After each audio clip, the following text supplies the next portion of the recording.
Hello guys, আশা করি আপনারা সবাই ভালো আছেন। ভাবলাম আপনাদের সাথে এই ব্লগটা শেয়ার করি। আমি কার টেস্ট দিতে যাওয়ার আগে পাটুলিতে একটু প্র্যাকটিস করছিলাম, তো সেটাই ভাবলাম আপনাদের সাথে শেয়ার করি।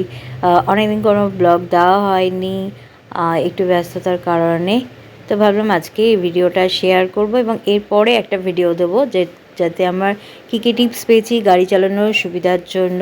যারা নতুন গাড়ি চালাতে শিখবে তাদের ক্ষেত্রে আমার মনে হয় এটা কাজে লাগবে এবং খুব উপকারে আসবে।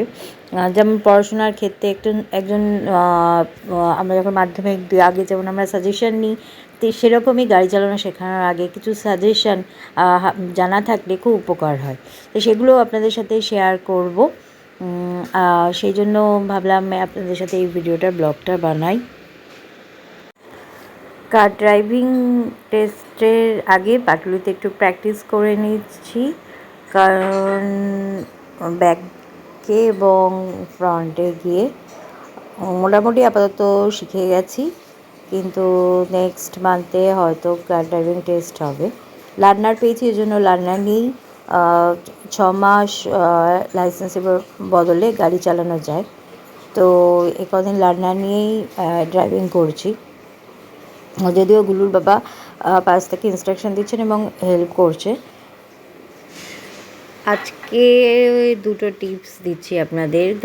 টিপস হচ্ছে গাড়ি চালানোর জন্য প্রথম যেটা দরকার সেটা হচ্ছে কনফিডেন্ট, বাট ওভার কনফিডেন্ট নয়। আর সেকেন্ড হলো আপনি যে শ্যুটা পরবেন সেটা যেন কমফোর্ট হয়। আর তো আমার মতে প্রথমে কোনো কার ড্রাইভিং স্কুল থেকে প্রথম ট্রেনিংটা নিয়ে নেওয়াই ভালো, নিজেদের গাড়ি। তারপরে একটু কনফিডেন্ট হয়ে গেলে তারপরে নিজেদের গাড়ি চালিয়ে প্র্যাকটিস করা ভালো। তাতে কী হবে, আপনার সাহস হবে এবং অনেকটা প্র্যাকটিসও হয়ে যাবে ওই কটা ক্লাসের মধ্যে। আমি টোটাল 8টা ক্লাস করেছি, তারপর নিজেদের গাড়ি নিয়ে প্র্যাকটিস করেছি। কার ড্রাইভিং স্কুলে যেমন দুটো ব্রেক থাকে, দুটো ক্লাস থাকে, তাতে কী হয় সুবিধা হয় এবং ট্রেনার থাকেন। কিন্তু নিজেদের গাড়ি নিয়ে গেলে সম্পূর্ণ দায়িত্ব হচ্ছে আপনার হাতে, কারণ গাড়ি নিয়ে যখন আমরা বেরোচ্ছি রাস্তায় তখন আমাদেরকে কনফিডেন্ট হয়ে গাড়ি চালাতে হবে এবং সব কিছু জেনে তবে ঠিকমতো প্রশিক্ষণ নিয়েই গাড়ি চালানো বেটার। প্রথমে ক্লাসটা আপনার প্র্যাকটিস করে নিতে হবে। ক্লাস ছাড়া বা ক্লাস কীভাবে ক্লাসটাকে আপনি ম্যানেজ করবেন সেটাকে আগে বাড়িতে বসে ট্রেনিং নিয়ে তবেই রাস্তায় একা গাড়ি নিয়ে বেরোনোই বেটার। আরেকটা, প্রথমে আমি সেকেন্ড গিয়ারেই গাড়ি চালিয়েছি। এক্সেলেটারে কনফিডেন্ট না হওয়ার পর এক্সেলেটার প্রেস করিনি। ক্লাস আর ব্রেক এবং সেকেন্ড গিয়ারে গাড়ি চালালে আমার মতে বেটার। আর এলটা অবশ্যই লাগাবেন গাড়ির পিছনে এবং সামনে, তাতে যারা আদার্স রাস্তায় আপনার অন্যান্য ড্রাইভাররা বুঝতে পারবেন আপনি নতুন গাড়ি চালানোতে। গাড়ির প্রথম মাদার্স হচ্ছে ক্লাসটা যত আপনার অনর্গল হবে, আপনি যত ভালো ছাড়তে পারবেন তত ভালো আপনি গাড়ি চালাতে পারবেন। এক্সেলেটারের কাজ প্রথম শেখা অবস্থায় না করাই ভালো। অন্তত প্রায় 20টা ক্লাস করার পরই এক্সেলেটার ব্যবহার করলেন। আর বিশেষ করে যেখানে মোড় পড়বে বা বাঁক পড়বে রাস্তার, সেখানে তো এক্সেলেটার একদমই না ব্যবহার করা ভালো নতুন হাতে। তো আমি তো সেকেন্ড গিয়ারেই গাড়ি চালিয়েছি, তো আপনাদেরও অ্যাডভাইস করব যে সেকেন্ড গিয়ারেই গাড়ি চালান।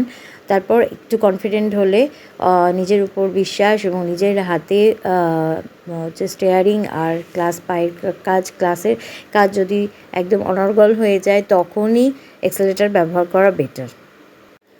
আরেকটা মোস্ট ইম্পর্ট্যান্ট কথা যেটা টিপস হলো looking glass must be. Looking গ্লাসটাকে আপনি গাড়ি নিজে যখন চালাবেন বা ড্রাইভ করবেন তখন গাড়িতে আগে লুকিং গ্লাসটা ভালো করে সেট আপ করে নেবেন, যাতে আপনার গাড়ির দুপাশে এবং পিছনের দিকটা আপনি ঠিকমতো গাড়ি চালানোর সময় দেখতে পারেন। তাতে কী হবে, কোনো বিপদের সম্মুখীন আপনাকে হতে হবে না। আমাদের যদিও ট্রাফিক রুলস অনুযায়ী ডান দিক দিয়ে ওভারটেক করার কথা, কিন্তু আমাদের এখানে ট্রাফিক সিগন্যাল ম্যাক্সিমাম মানুষই মানে না এবং বাদিক দিয়ে ক্রস করে। তাতে আপনাকে সব সময় প্রতি মিনিটে অন্তত 10 থেকে 15 বার লুকিং গ্লাস কিন্তু অবজার্ভ করতেই হবে গাড়ি চালানোর সময়। আজকে এইটুকুই আপনাদের সাথে শেয়ার করলাম। নেক্সট দিন আরও টিপস দেবো। প্লিজ আমাদের চ্যানেলটা একটু সাবস্ক্রাইব করবেন, এবং আমি যতটুকু শিখেছি এবং শেখার সুবিধা সময় সময় যে সমস্ত টিপস পেয়েছি আপনাদের সাথে শেয়ার করব। ভালো থাকবেন, সুস্থ থাকবেন।